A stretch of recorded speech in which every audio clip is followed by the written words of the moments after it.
Forbes India presents Freshworks Tech Shots, the CIO Exchange.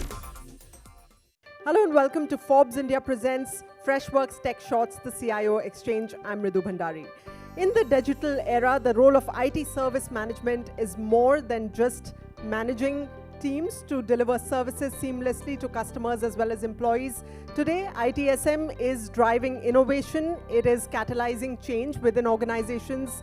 It is minimizing downtime, increasing operational efficiencies, increasing productivity, and all of that is leading to strategic growth for enterprises. So we are going to delve into all of this on the theme, the Great IT Reset, Maximizing Business Value through IT, and I'm joined by a very eminent panel of experts today.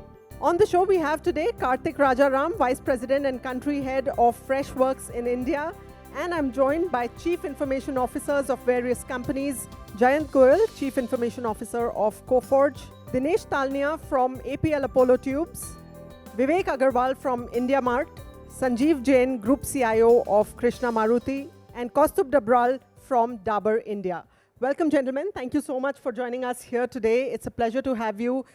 We are in the era of digitalization, and we are talking about the great IT reset. The reset in terms of digital technologies, the reset also in terms of mindsets within organizations. So, Jayant, if I can come to you first, how is the role of IT service management really changing, particularly in terms of delivering business value today? So, Mridu, the great IT reset, there are three things which happened. One is obviously starting with pandemic, supply chain disruption happened, and then there is this entire move towards the generative AI and AI technologies. So all three of them have had a massive impact towards how IT service management happens. One, the catalogs have changed for most of the CIOs. Things which were adjuncts or good to have, like collaboration tools, is now something that we really need. So overall, the entire value proposition that IT teams were bringing in, that has changed. The other is the service model bit. With hybrid mode, I think the entire service delivery model that we had, which was more in-person, desk side supports, all of that, those have changed. Remote support has become a necessity now. The third major shift that happened around there was a need for bringing in automation and self-service. So the entire ITSM landscape has greatly evolved. There has been a profound impact towards how we were doing it prior to 2019 and how we're doing it today. Right. Absolutely. A lot of change that we have seen, particularly in the last 3 years, especially when COVID-19 happened. We mostly did not have a choice and had to leapfrog on the tech front. Kaustubh, if I may come to you, Dabur India is a legacy enterprise, over 100 years of legacy. I'm sure the digital transformation journey has many ups and downs, but what are some of the ways in which you've embraced technology and IT solutions when it comes to manufacturing, when it comes to optimizing supply chain, and customer engagement in particular, and what has been the biggest challenge for a legacy enterprise like yours?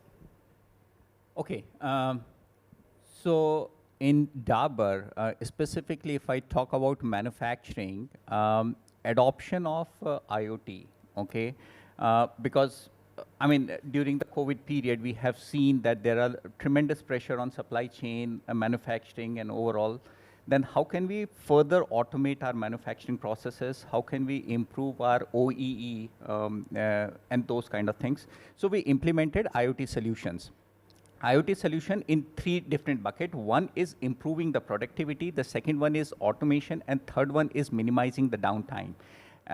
If I talk about supply chain, what we did in Dabur, we created an integrated supply chain using AI ML technology, which means that we are bringing data from our planning, demand planning, supply planning, SNOE, as well as financial planning, and created a single view for the business to take decisions on. Now coming specifically about the consumer segment, there's a lot of work which is currently going on because in our case, knowing the consumer behavior, and the consumer behavior is changing very fast. So how can we, bring the digital twin into picture? How can we bring computer vision into picture and identify or predict the consumer behavior, and accordingly create our product mix, create our product architecture, and those kind of things. So we are working in that space. So internally in ITSM, what has been the biggest change in the last couple of years? Adoption. So okay, if I talk about in last 5-6 years, ITSM has moved from a pure ticketing tool where, I mean, you're putting the, solving the IT user's query to business enabler specifically in terms of, identifying the assets, because now the parameter is getting blurred. More and more devices are coming into your network, into your ecosystem. How you are tracking those devices, how those devices are actually talking to each other. The ITSM is one tool which can cut across, one system which can cut across all the IT points, whether it is with the consumer, whether it is with your customer, whether it is with your employees and partners. Right. Okay. So let me also get the steel tube industry perspective then. Dinesh, that's an area that is legislation heavy, it is regulated, there's a lot of compliance, which is true for most manufacturing enterprises. Now, with this current trend of self-service and automation that Jayant was talking about, as a CIO, how are you keeping your organization in line with emerging trends and sort of keeping pace with what's happening in the ITSM space? See, in any organization, particularly manufacturing, the challenges are educating users on the new technologies which are coming. So you do this, first you have to find out the areas where you can actually digitize and impactful digitization. You have to find out the areas which will give an impact after digitization. And once you shortlist those areas, then with the help of vendors, you have to educate your people so that you can pinpoint the areas which will get more adaptability once the digitization is done. Take up one of those areas and show the result. If the result is shown, then probably you will get the adaptability for other endeavors also. Take up the small areas, show them the result, and then move on with the other areas. Manufacturing is a challenge in the plants. It's a challenge now. Fortunately, most of the equipments are coming with the IoT sensors. Sensors are already there, but the challenge is the acceptability of AI tools, ML tools. Okay, this is the challenge in the manufacturing. But in case of official works, commercial works, people accept it easily since they see that the results are there. Right, but in the manufacturing space, like you said, most devices are now IoT enabled, most machinery is now IoT enabled. How are you then harnessing data from the shop floor to sort of streamline your ITSM services? See, here comes the role of analytics. Since the data is being collected, and you show them the analytics based on the data which you are collecting, and then once they see the results, of course the data is huge. You have to filter out the relevant data, which actually gives them some meaning. Particularly, if I give you an example of, say, downtime and predictive downtime kind of analysis, then people get to know that this machine is probably going to down after 2 hours or after a day.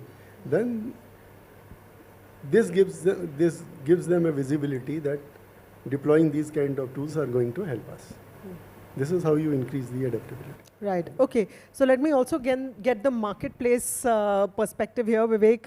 IndiaMart, of course, is a marketplace for SMBs. Give us a sense of how chatbots, virtual assistants are revolutionizing the game. We've seen that a lot on the consumer e-commerce front, but in a B2B marketplace, how does that really work? What are some of the potential benefits that you're seeing? And what's the biggest challenge in terms of getting legacy enterprises like micro, small, and medium enterprises of India to really adopt this kind of technology? So at IndiaMart, we never had a chatbot 5 years ago. So when COVID happened, 6 months before only, we had launched a very basic chatbot. So for example, we had a help site. Basic help site, you search for a keyword, it searches for the content, the keyword in the content and shows up the results. We said, why don't we use AI? So there was dialogue flow of Google. We said, okay, let's integrate it.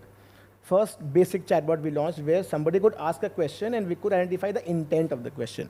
So it made the life of my car customers a bit easier. Then we said, okay, if we are able to show the right article by knowing the intent, why not allowing the user to see a very summary of the answer of the questions?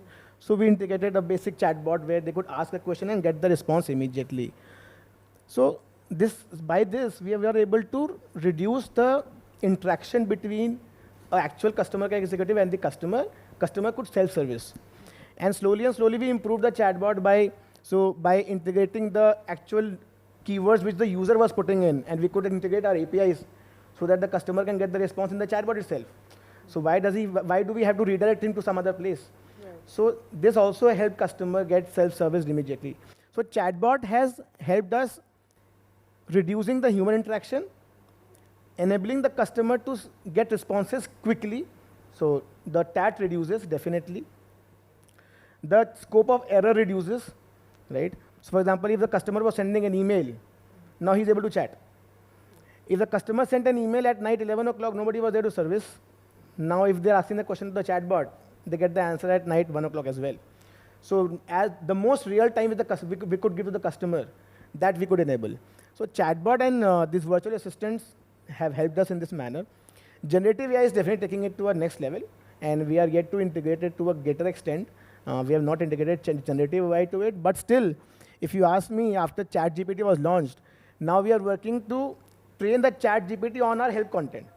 So why do we identify intent? We know the entire content. If we have 400 articles on the help page, helps website, we can very easily train ChatGPT on those 400 articles, and the ChatGPT can respond so brilliantly. So this has changed a lot. Yeah.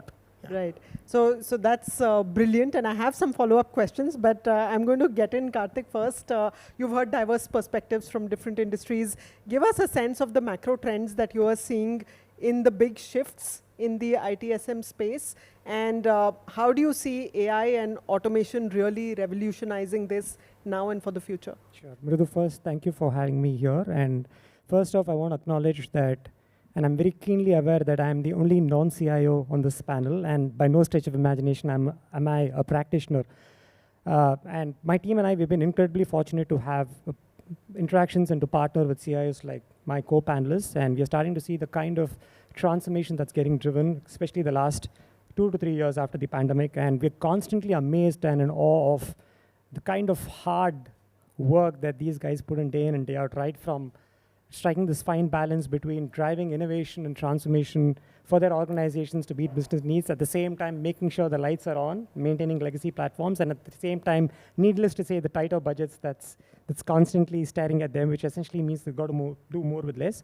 And when we talk to IT leaders like themselves, they're focused on a few things. One is obviously operational efficiency. They want to bring costs down. Second is they're focused on improving agent productivity, right? They want their agents to do more with what's currently there. They're focused on driving collaboration, remove silos across various functions. They want a unified platform where there's a single source of data that's going to help them glean actionable insights. So we're starting to see some of these trends emerge. And obviously, automation is the name of the game today. We are starting to, and essentially, if you look at it, there are 3 actors in this service management world. One is the end user. The end user is the employee, and they are end customers of the IT organization, and they want to be served in channels of their choice, right? They're moving beyond the traditional channels of email and phone, and they're looking at channels like Slack and Microsoft Teams and WhatsApp, and they want contextualized, personalized experiences. That's something that's extremely important to them, and that's when CSAT goes up. The other thing from an agent standpoint is we want to improve agent productivity in a significant way, and that's where the concept of a co-pilot comes in, right? Where you're able to augment the efforts, you're able to automate a lot of the repetitive tasks, we're able to deflect a lot of it so that the agent is focused on solving more complex problems for organizations.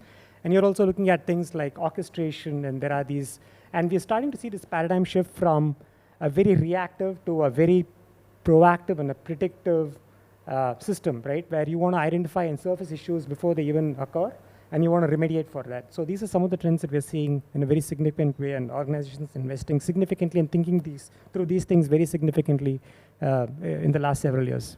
Can you share some examples with us in terms of, cost reduction or efficiency increase that you've Absolutely. seen? Any numbers that you can share? Absolutely. I think some of the important metrics that organizations are focused on are obviously CSAT. We're starting to see organizations significantly focus on CSAT. Second thing that they're focused on is first resolution times. They're focused on FCTs. They're focused on SLA management and all of those things. And like I said, we work with organizations across segments, across verticals, and we work with some large conglomerates in the country as well. And some of them are going through massive employee transformation engagements.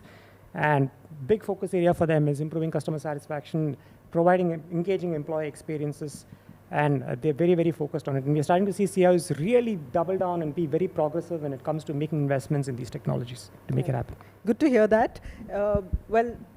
Jayant, while Karthik spoke a little bit about various metrics, give us a sense of, how organizations can measure the impact of inefficient ITSM on key performance indicators. Now, if you're looking at response times or you're looking at incident resolution, service level agreements, what all is it that you track as a CIO? So the indicators that you spoke about, so they are the performance indicator of this is the impact that has already happened. So those are obviously a good starting point to look at how your ITSM processes are working, what level they're operating.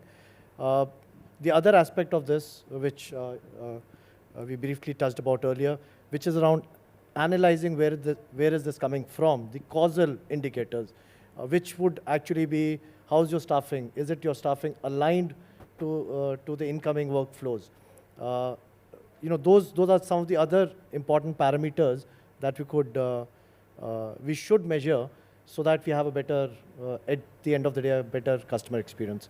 Now, and this is where a lot of automation, a lot of bots, AI, they are actually helping do that bit, because the uncontrollables, which is the staffing and the number of contacts coming towards the service desk, they can be handled, scaled up, scaled down at a very, very rapid pace using these technologies to make that happen. Okay, so Dinesh, what then are some of the biggest challenges for you, while implementing some of these technologies, intelligent automation, especially in the ITSM arena, and how are you addressing and navigating these? Challenge, as I mentioned, is more on the areas where you find that the people who are the users, okay? If the quality of those users is not of these days when I'm saying the people who are young and IT savvy, then the adaptability is more. They adapt to the system very easily. And they expect results from you also. Since you touched these points, I would say that the challenge is also setting the expectations right. This is the IoT and this AI is not going to change everything, okay? So you have to first find out the areas where these things are going to produce a tangible result and set the expectations of the user group right by educating, showing them the presentations of the developments of the solutions which are already there to some extent, if not 100% to their expectations, say 50% or 70% of their expectations. Once you show them that 70% or 50% of various vendors, I'm not showing of one vendor, of 2-3 vendors, then you are actually educating them, and at the same time you are setting their expectations right to some extent that these are the deliverables and these are going to actually produce the results and going to make their job easier or going to increase their productivity or going to save the cost. Once either of these things is achieved or more than these things are achieved, then the chances are there that these solutions will be accepted and you will succeed. Right. Okay. So we are also joined by Sanjeev Jain of Krishna Maruti. Thanks for joining us, Sanjeev. Let's talk a little bit about the automotive sector as well. The industry demands facilities that are agile. The industry has to be a lot more responsive to market needs today, and you are facilitating engineering simulations, and the shop floor in Industry 4.0 has changed drastically. So how can IT service management strategies be effectively incorporated and aligned with business objectives and business models, what are some of the strategies that you are adopting at Krishna Maruti? Okay, thank you first of all for calling me for this event. I'm sorry that got delayed because of the traffic over there. Now talking about the automotive industry, as you rightly said, that the automotive industry has changed over a period of last 2 years or so. The automotive industry has really changed. The expectations of the people have really been on the thing that I should order and I should get the car. On the same time, the deliveries have been delayed because of XYZ factors across the globe. The thing now is that until unless we are able to give the support to our internal customers, we really can't cater to the external customers which are there. And to get that things, as you rightly said, that agile things has to be there in everywhere. So automotive industry is working on an agile platform where we are able to give the things to the customer at the right time, right choice, whatever material they are looking for. To do that particular things, we have to align our internal systems into that tune only. For doing that particular things, I think so, IT setups have to be ready to give the customers the on-time delivery of the services which we have to cater to our industry. Talking about Industry 4.0 things which we are doing as a big things. Auto industry, component manufacturing were way behind in automations when we talk about 3 years down the line. But today they are escalating the Industry 4.0 adoptions to a large extent, and I think say the speed is 3x what we have thought of it. So we have planned certain things for 2 years, but we are squeezing it down to say 6 months or so that we are able to be ready for the future demands of the customers. Because today we might be giving you a model which is being repetitively there in the market, but tomorrow the demand will be there as it is there in outside India. That the color, choice, everything comes from the customer, and you have to give the delivery of that particular part. For doing that particular thing, I think so customer support, internal and external, is a very important key factor. For that, we have to have softwares which are artificially intelligence-based decision-making things are there. People does not have to always look for an engineer who is going to come to his back to really resolve a problem. Certain problems should be immediately resolved by the bots or any other engine, which can be immediately looked after by the things, and the user should be able to resolve their problems. I think so that is what I think is a requirement of the day today. Right, okay. So those are some very interesting use cases. And Vivek, if I may ask you to chime in on that, what are some of the areas where ITSM is driving customer centricity for you at IndiaMart? What are the top 2 or 3 areas where you're able to leverage it very well?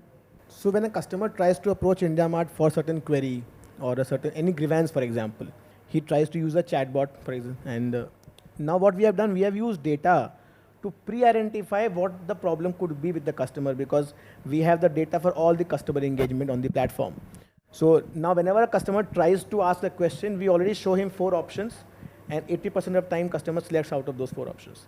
So his life has become easier, and we now know what type of questions the customer can ask. And now since we have integrated the APIs as well, we are able to answer them immediately. The other part, I would say, video calling. So this COVID has taught everybody how video call works and how efficiently it works. We tried to create a self-service video call initiation for the customer, and we found so many requests of video calls from customer itself.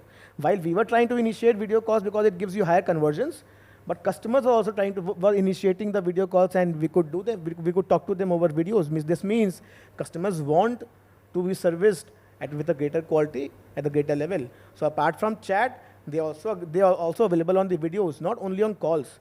In fact, customers don't always want only a call. They want to directly chat or come to a video call. That's what we see. But what is the balance between, say, the human element and the chat bot? Because a lot of the times the customer does not want a bot, and they really want a human to guide them through. So it's 20-80 for now. So 20% of the customer queries, we are able to respond more of a descriptive kind of queries. Where it comes to specific customer accounting, then humans are involved more. So 20% of them we are able to address through chatbots very basic ones. And when it goes to higher ones, we use human intervention. And do you see that share changing soon in the next couple of years? It is changing, and it will change. It will go to 50% in next 2 years, I'm sure, at IndiaMart at least, because we being tech first company, we try to identify what are the areas we can implement technology and see, get a lesser human intervention, because customer base is increasing, and we cannot increase the human people, the people at the same rate. Yeah. So keeping the people count same, how we can service the customer better, hence technology will be able to help. Right. Okay. So let's also talk about the costs. And CIOs are always trying to find a balance between, the cost and how to deliver more, how to do more with less. So, Kaustubh, at Dabur, how do you really measure the efficiency of your ITSM spending? What sort of, top strategies do you follow? Any tips you want to share with the rest of the panel? In Dabur, we don't call it an ITSM tool, we call it an operations ERP, and Karthik will probably agree to that as well. And the reason why I'm saying is because the workflow capability of an ITSM tool is not just limited to IT asset, it can be expanded to your sales operation, it can be expanded to manufacturing operations and other thing. Its integration capability can be easily extended to manufacturing IoT devices. You can do an asset management over there. Its AI ML capability can actually help in preventive maintenance, specifically if I talk about in manufacturing space. AI ML capability can help in the supply chain planning space as well. Similarly, if I talk about its automation capability can drive a lot of results. To be very honest, in Dabur, what we have done is that we have taken ITSM not just as a tool, but as a platform which can serve the purpose of RPA, which can serve the purpose of customer queries, and which also serve the purpose of my IT user satisfaction. That how can I improve my IT user satisfaction, not just by the chat, but providing them the voice-based support and those kind of things. So by bringing all these things together, fortunately right now, I'm able to justify the cost of ITSM tool. Right. Karthik, do you want to chime in on the cost? I definitely want to. I think Kaustubh brings up an extremely pertinent point, right? I think IT is not the only employee-facing function. There are several employee-facing functions like HR, finance, facilities, legal, right? And a lot of organizations starting to leverage the power of a strong, robust service management platform to help these functions respond to employee queries and concerns in a very, very effective fashion. So we call that, in our world, the ESM space, the enterprise service management, right? So I think that's a point that Kaustubh touched upon. We're starting to see a lot of organizations talk about service management, not just in the context of IT, but in terms of other functions as well. And this helps break down silos because you're starting to have this unified employee portal with a single source of data, with a lot of analytics built in that the organization is able to leverage and make impactful decisions. And are you seeing a mindset shift amongst the CIOs that you're interacting with, particularly in the last 3 years, post-COVID, when the digital transformation of companies has really accelerated? Have the conversations with CIOs changed on the cost bit? I think costing is critical. I think costing is never looked at in isolation, especially by progressive CIOs. They always look at it in tandem with value. Right, and as long as they're starting to see value with automation, you are definitely going to drive down costs. You're going to improve efficiencies in a very significant way. And our mission at Freshworks, very simply put, is to make it fast and easy for businesses to delight their customers and empower employees, right? And we do that by building software that's modern, unified, scalable, intuitive, and cost-effective. That's what CIOs are looking at, right? And like I said, we work with organizations across the spectrum, from the smallest MSMEs to large conglomerates. And one of the things that we're very particular about in this organization is that we just don't want to build for the Fortune 500. We want to build for the next 5 million as well, which essentially means that informs anything and everything that we do, from the way we think about building products, taking our products to market, supporting our customers, onboarding customers. And one of the things CIOs really care about today is time to value, right? They don't want to be spending millions of dollars, hiring lots of consultants, spending the next 4 quarters and implementing a solution, right? They want organizations to go live in 2 to 3 months, right? And that's what we've done with one of the largest conglomerates, where they deployed an enterprise-wide ITSM platform, and we were able to go live in a couple of months, right? And that's something that organizations really appreciate, which is faster time to value, flexibility, extensibility, because a service management platform can't exist in a silo, right? You've got to integrate with the ecosystem of the organization, integrate with various systems, that core systems like an ERP or reservation system or whatever, order management system, et cetera, et cetera. And so when organizations look at it, they just don't look at just an ITSM platform, but they look at it in conjunction with what the ecosystem and environment is and how well it integrates with them. Right. Okay. So Jayant, at Coforge, when you look at employee engagement or you look at employee experiences, how are you driving those with ITSM? Give us a few examples of what's new and what can we expect in the future. Mridu, the way that I look at employee experience, so there is one, obviously the CSAT side of it. The other side of it, how do we focus on conflict resolution, which is human with technology conflict. So one of the parameters that we track very, very carefully, very minutely is what is the mean time between failure? What is, how can we reduce the top incident movers? And have a very concerted strategy towards identifying our IT landscape, figuring out if these are the right set of technologies, bring in the right tools, and allow those points of friction. So that is one area which is which has a direct correlation to customer satisfaction, internal customer satisfaction. So that's one area that we focus on very, very aggressively. Second is how do we embed the IT organization as part of the value chain, which is to identify the tool that the business is, that we could bring for them, which would make their lives easier, make them more productive, help them innovate, and collaborate better together. So those are some of the things that we are very, very acutely focused on. Right. Okay. So in the auto space, just-in-time manufacturing has been one of the concepts. Post-COVID, the large-scale disruption of supply chains has really shifted thinking in those terms. How is ITSM then enabling you to be more agile and to perhaps mitigate risks better and respond very effectively and very fast to changing external environments? See, the ITSM, if I talk about on the JITs, is not directly giving you any direct impact over there, but at the same time, if you are able to give the 99.9% availability of my other assets, so we are able to get the JITs. So what we have to do is that if my user's desktop or laptop is, say he has logged a complaint and he's a critical user for you, or a machine for which he is working is a critical thing, and if he is logging a complaint and the engineer is busy somewhere else, then there will be lag in getting the problem resolved. If we are able to, through that ITSM tool, we are able to give the, as my friend talked about, that if you give the bot is able to resolve certain issues of that particular user, and through the FAQs, if somebody is able to resolve this problem, the asset uptime increases. So my productivity increases that same time, and I am able to meet the JITs which we are talking about for the automotive industry. At the same time, we are able to do the asset management through the ITSM tools. Now only, we are not doing only that particular part that service calls are being handled through that. It's an asset management tool also.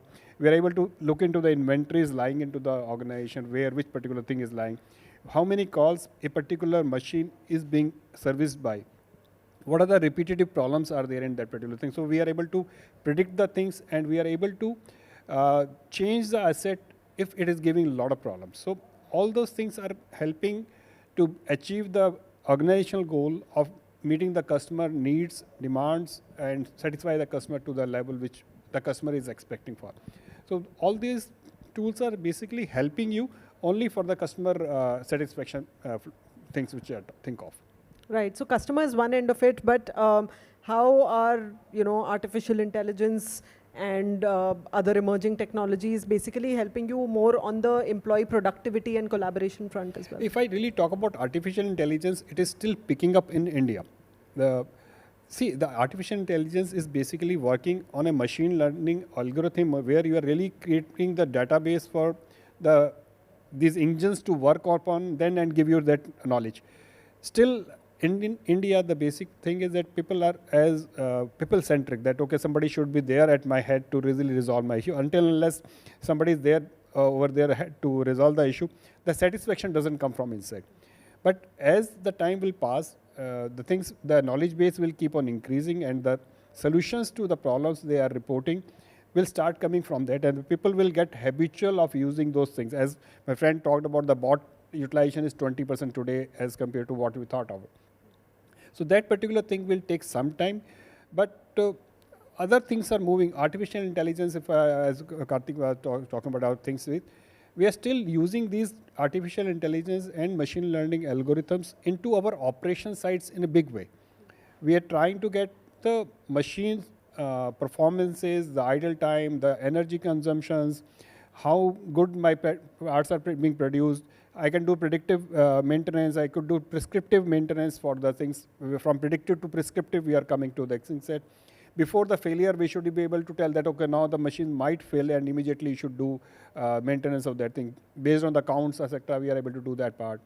If the part is started giving some defects, immediately the machine should stop.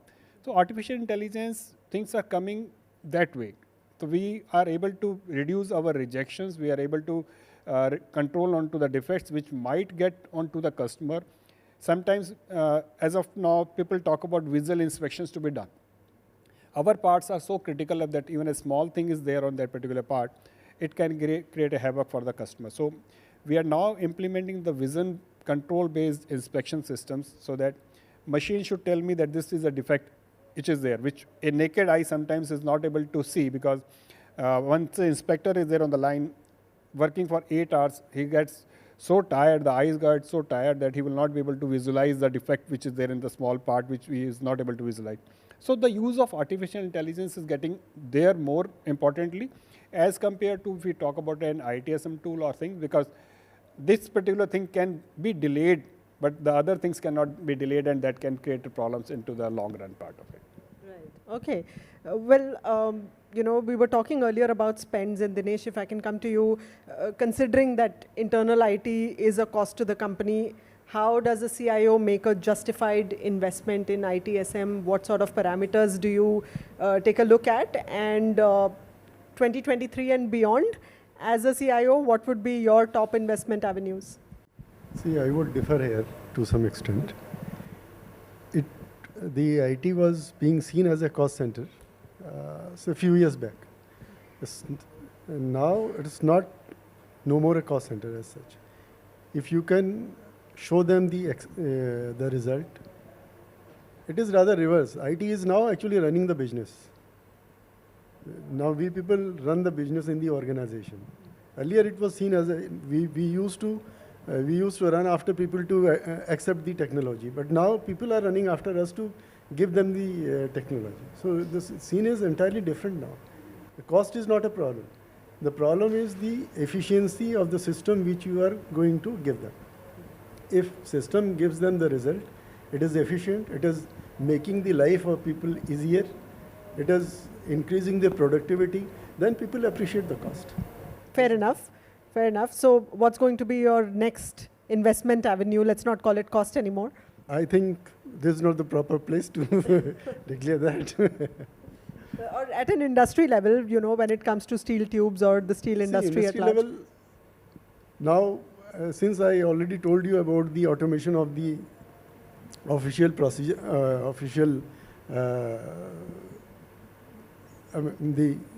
I'll give you some example, okay?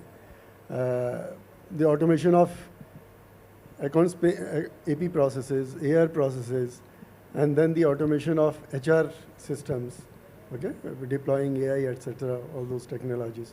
Now, the next step we will take into the plant automation processes. We did some pilots there, but the whole automation has not yet started. The next venture would be at that place. Okay, so let me take that question to the rest of the panel as well. As CIOs, what are your top investment avenues when it comes to ITSM, Vivek? ERP simplification is the topmost priority, right? Because we are a 25-year-old company. Our ERPs have been built over 15 years. Different modules of an executive to be able to solve a customer query has to check 10 different modules. So why shouldn't he, how can he have only one screen and see all the information together? simplified screen with all the right information at right place. I think simplification of our ERP is the topmost priority, I would say. Next, I will say automation, lot of our processes, right? If the customer gives a payment, why does it require an accounts person to tag it to the right service? It should be automated. So we already automated more than 50% of it. In new sales, it's 100% automated. For all the renewals and everything, is more than 50% automated. So that's the second priority, I would say. And third is making systems intelligent. So if an executive is trying to solve a customer query, he has to have the intelligent responses on his screen. He needs to know what all activities the customer has done on the platform prior to this query which he has raised, so that he's able to service the customer better. I think these three would be the top priorities which we have. Okay, Kaustubh? Quickly, when it comes to ITSM tool, the most important thing which we would like to, further explore is automation. Okay, automation is something, which, you keep increasing the bar, you keep, adding more and more use cases in order to bring efficiency. The second one is on the customers connect. So companies like us, FMCG company, we have our stockists, we have our distributors who are our customers. And we often ignore them and focus more on consumers. Okay, what is consumer preference? What is that consumer is looking for? But to enable us to serve better to our consumer, we need a customer in between. I'm specifically talking about FMCG industry. How can we improve our customer connect? Okay, how this ITSM tool can actually help solving my stockist problem or my distributor's problem. And the last one is specifically in the cybersecurity space. I sincerely believe that this is one area where, most of the ITSM companies are not tapping into, but any SOAR platform you bring in, it needs to connect seamlessly with your ITSM tool so that your incident response or cybersecurity response can improve. And what about the challenge of data silos within organizations? In a legacy organization like Dabur India, I'm sure that's something that has been perhaps difficult to navigate. What are some of the big, top strategies that you recommend there? Correct. So specifically, if I talk about Dabur, we have built a data lake. So we are bringing all our transactional data at one place, and that is also acting as a data mart. So we have few transaction system, and then we have other system who are actually taking the data from a transaction system. In between, we have created a data lake, and that data lake is then providing data to other things. What ITSM tool can actually do over here is, one, it can automate some of this stuff, and the second thing is that using the power of its AI ML algorithm, we can look into that particular data and generate certain business insights, because data lake just in the sense of a storage space is not going to solve the entire problem.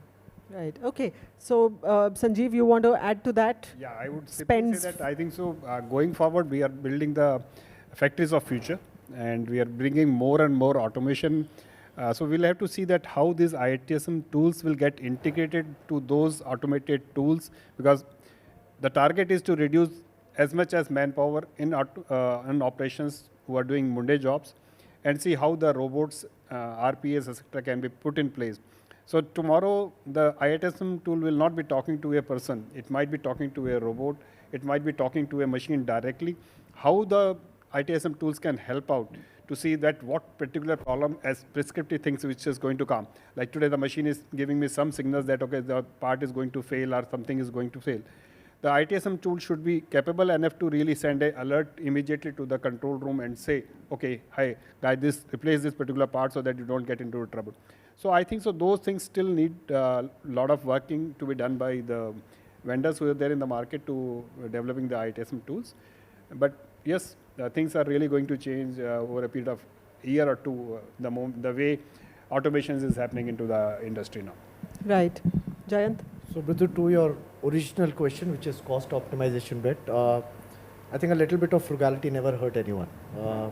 Not just a CIO, but I think all leaders should look at from that landscape, those lenses. From a priority area perspective, coming from the entire frugality bit, I think estate rationalization is something that is an important area. The other major driver for us is the employee experience, which is not just restricted to only the ITSM piece, right? So, which is our internal portals, our employee engagement portals, all applications that the employees need to be productive. So the overall uplifting that the customer experience quotient and raising that bar every day, that will continue to be our priority areas for investment. Right. Okay, so Karthik, you've heard all the priority areas of the CIOs. At Freshworks, what is the future going to look like? Lots to cater to in the next couple of years for CIOs, your existing clients as well as prospective clients. And what are you doing differently that's not being done so far? Absolutely. No, I think very, very interesting times. And it's a journey, right? And we work with organizations across the spectrum that are in various stages and various maturities with regards to service management, ITAM, ITOM, and all of those aspects, right? I think some of the panelists touched upon a very interesting aspect of the impact of service management on employee experiences, and that's what a lot of organizations, the CEOs, are talking about, right? Because we always talk about happy customers leading to happy employees leading to happy customers, and we're starting to see that as well, where organizations and leaders in these organizations are looking at having that one end-to-end platform that's going to have a unified view of the customer, which is going to help them break down the silos, because as organizations scale, inevitably silos creep up across various functions. When that happens, customer experience becomes suboptimal, right? So organizations are talking about not EX or CX, they're talking about something called TX, which is total experience across the spans, across straddles across EX and CX. And specifically to Vivek's point on cost optimization, I think it's very important. And while we work with IT leaders and CIOs across, what we find is CIOs who have incredible clarity on where they are and where they want to get to, they're able to secure budgets easily because they're able to quantify the pain, they're able to implicate the pain, and they're able to go to their bosses and get the budgets approved. And at Freshworks, we work with, even during the pre-sales stage, we work with organizations to kind of build out what we call a value engineering exercise, where we are able to understand their current setup, understand their current challenges, the requirements. We're able to look at the current metrics, and we're able to define a vision as to what the future looks like, right? And when we do that, we're able to say, in the next 6 months or in the next 1 year, we're able to improve these metrics by these percentage points. And when we are able to do that, we are able to hold ourselves accountable to it. And through our customer success function, we're able to continually deliver value to driving some of these aspects.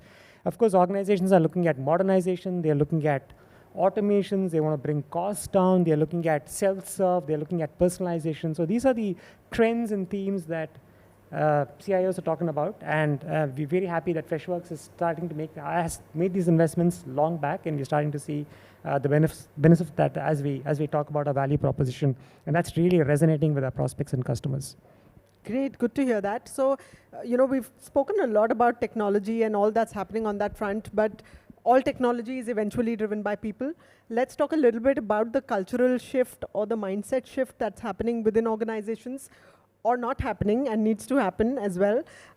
So, in your various organizations, when it comes to transformation of IT services, have there been challenges in, getting the C-suite to come on board first, and then, of course, bringing it down to the last employee within the organization and ensuring that the transformation is complete in every respect? Vivek, do you want to start with that? C-suite is always onboarded. So they know that they have to enable the people, make their experience better so that they are able to service the customer better. And as the leaders at IndiaMart, at least, we have weekly reviews of reviews kind of stuffs where we track and measure a lot of items with respect to the customer employee experience and the customer experience. And every parameter is questioned. We do a lot of RCAs, a lot of case studies to just ensure that we are in a better control of the last leg. If we get a repeat ticket from a customer within a month, it's highlighted. If we must have a RCA in 24 hours, else it's escalated. So, and we try to find out what we could have corrected for the customer that we didn't have received a second ticket from the customer. And we ensure that 360 review of all the customers' profile is being done for every ticket received. Why to wait for a second one? Even if it's the first ticket, first you address the core problem which the customer has asked, and then review the entire customer profile so that we don't leave any scope for a second customer grievance. So I think that's a type of last leg we want to go. For every repeat ticket we get, we are trying to create a simple data intelligence system where we are able to predict, okay, that this customer might be facing this problem. Or if a ticket has come, we have all the 15, 20 data metrics in front to just gauge at the what could be the problem with the customer. So these are all things we are able to solve with the customer onboarded, with the employee onboarded, and definitely the C-suite is there. Right. Okay. Kaustubh, what's the Dabur story when it comes to people transformation? It is a very diversified business, hundreds of products, so to speak, thousands of people employed. What's been the biggest challenge?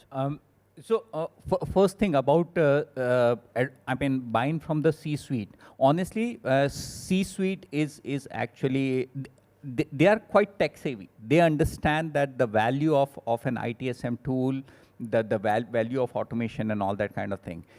When it comes to adoption is probably the biggest challenge what we are facing, and specifically company like Dabur, which is somewhat traditional in some of the space and quite modern in another space. I cannot say that, I can look at it from the same lens through two different functions. Even within the marketing function, the team who is taking care of the rural segment have a completely different view as compared to the team who is taking care of modern trade business.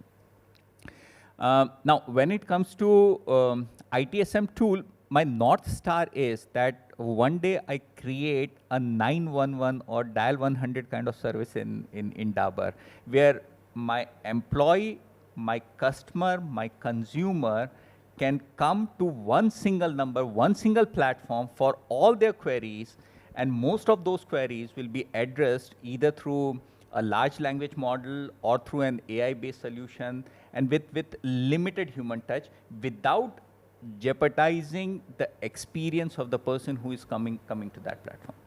That's a great North Star metric to have. How close to realization are you? It's a journey, to be very honest. I mean, it will take some time, but the way the technology is changing, the way the new tools are coming into picture, I think it will be faster.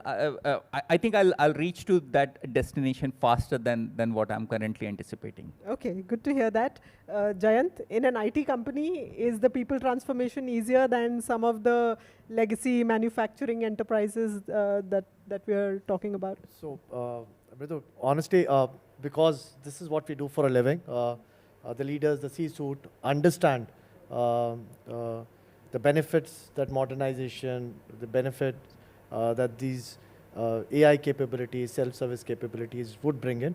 So it usually isn't a challenge in the industry that I'm in. So that's...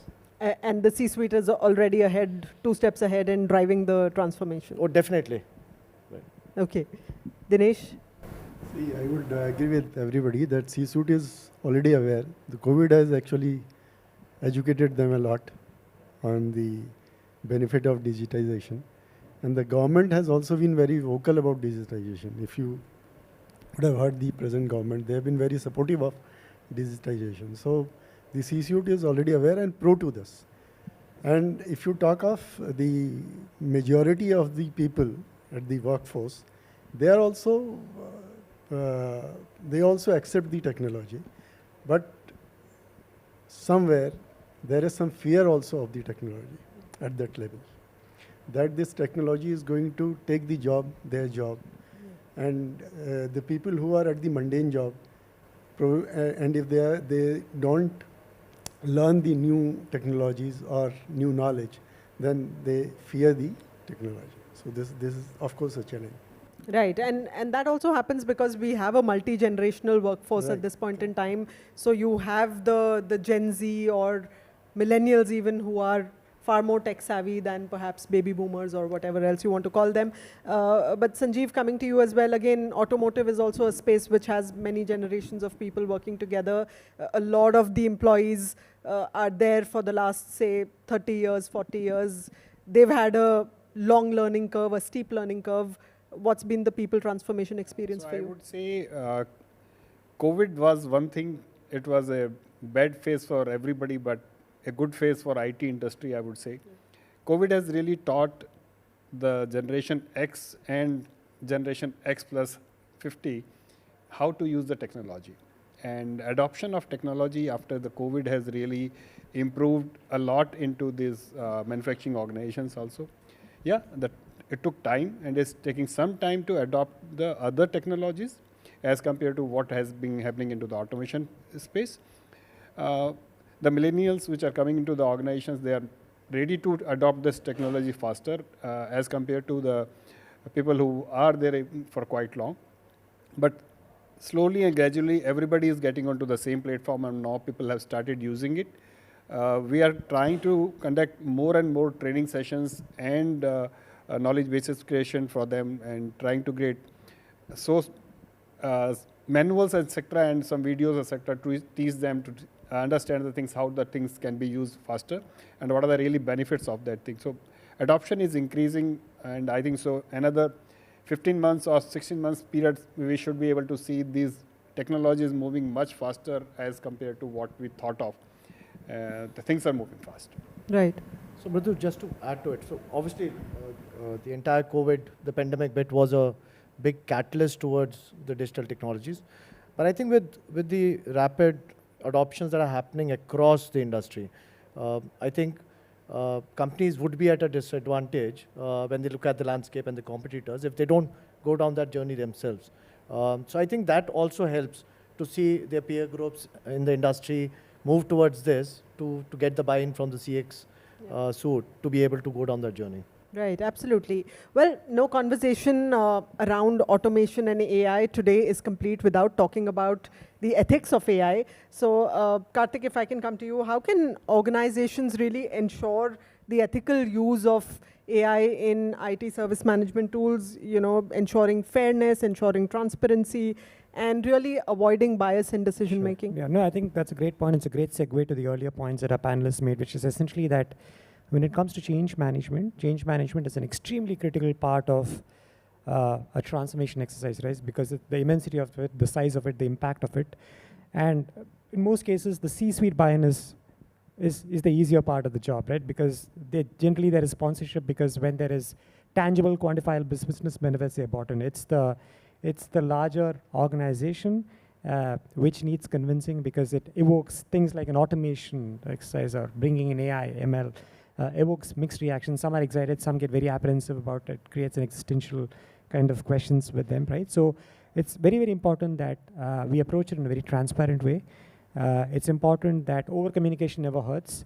It's important that a lot of this gets measured, because what gets measured gets done.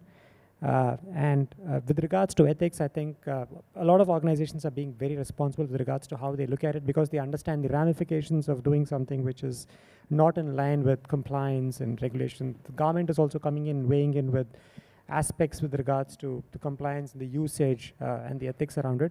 So I think it's an interesting space. It's going to evolve over a period of time. Like I said, these are early days, Gen AI, these are nascent stages. I think it's going to be a very interesting space to watch as to how things evolve, but I'm sure there's going to be a lot of regulation and self-regulation that's going to happen over the course of time for this to be successful. Right. All right. We're running out of time, but I'm just going to give 30 seconds to each of you to tell me that as a stakeholder, as a CIO of a leading enterprise in India, you know, what is the next big leap that you're looking forward to on the tech front when it comes to ITSM, or what is a big do or a big don't that, you know, you would recommend going forward? Vivek? So next big thing, AI we talk about every time, Gen AI we talk about every time. I would say this generative AI, has to be used very ethically and judiciously to ensure that we are able to solve the right customer problems. Don't use it just because we have to use it. So if you ask me, AI has been there for so long time. In the past 5 years, we have been very selective in the areas where we should use AI, and very specific use cases with specific measurements. I think that's very important if we when we go forward. All right. Kaustubh? I wish I could have been the first person to answer this question, and it would have been easier. So obviously, I mean, my first answer would be Gen AI. You know, how can we find out the proper use case in our industry? But if I talk about anything apart from that, is democratization of data within my organization, so that, you know, everybody in my organization is fully informed that what are the, I mean, how the things are progressing and able to take right business decision. All right. Karthik? No, I would definitely do a +1, +100 to AI, but it's not AI for AI's sake, as Vivek alluded to. It's about having a very clear strategy of what you want to accomplish and having very clear outcomes to go about doing it, because one can get very caught up, very confused in trying to do something which doesn't necessarily lead to organizational transformation. So I would say AI, but do it in a very ethical and a very well thought through way. Okay. AI in an ethical way. Okay, Do you want to add something new to the list? Everybody wanted to be the first one to go take a stab at this one, but obviously Gen AI in specific is something that I'm really looking forward to. So Coforge obviously is doing a lot of work on that side of it. Our platform, Quasar, was recently launched as well on Gen AI. So I think that's one big transformative leap in the works for the industry. Dinesh? Look for the business benefit, not the benefit of the technology. Right. Look for the business benefits always. Sanjeev, final word to you. I think so. If we talk about ethics of AI, I think so. Government is also putting up some restriction. I saw some news article today itself that if you use the AI in a wrong way, so much penalty will be imposed onto that particular thing and that. So I think so. The way the rules and regulations have been put for the human beings for AI, I think so. Things will also start coming up. We have for RPS also, the HR is building up the things, how to use the RPS and all of the things. So I think so with the same thing for AI will also come. For the ITSM tool, I would really love to see a knowledge database coming along with the ITSM tool instead of creating a new thing for the new organization. If it is a common thing which is available across the platforms or across the industry, the ITSM tool should carry on along with that particular knowledge database the way we have our internet available with us, so that you don't have to start the things from scratch. Secondly, they can start not only giving the service help desk support from ITSM, they can elaborate the things by giving a knowledge base also for other good things, practices being taken care in other organizations, and then use it as a knowledge base, not sharing the business secrets of any organization outside, but taking it as a common thing which should be adopted by others. So if those things start getting into the ITSM tools, and at any point of time, the cost has to be really brought down from the level which they are working today.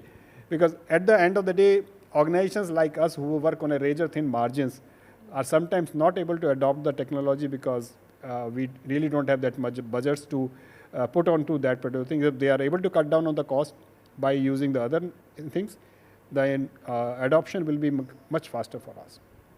All right. Well, gentlemen, thank you so much for your wonderful insights. That's a wrap on this special conversation. Clearly, IT service management has seen significant shifts. It's far more flexible, far more scalable, and it fosters innovation as well as collaboration for enterprises. Appreciate all of you joining us here today and sharing your very valuable insights. That's a wrap. Thank you very much. Goodbye. Forbes India presents Freshworks Tech Shots, the CIO Exchange.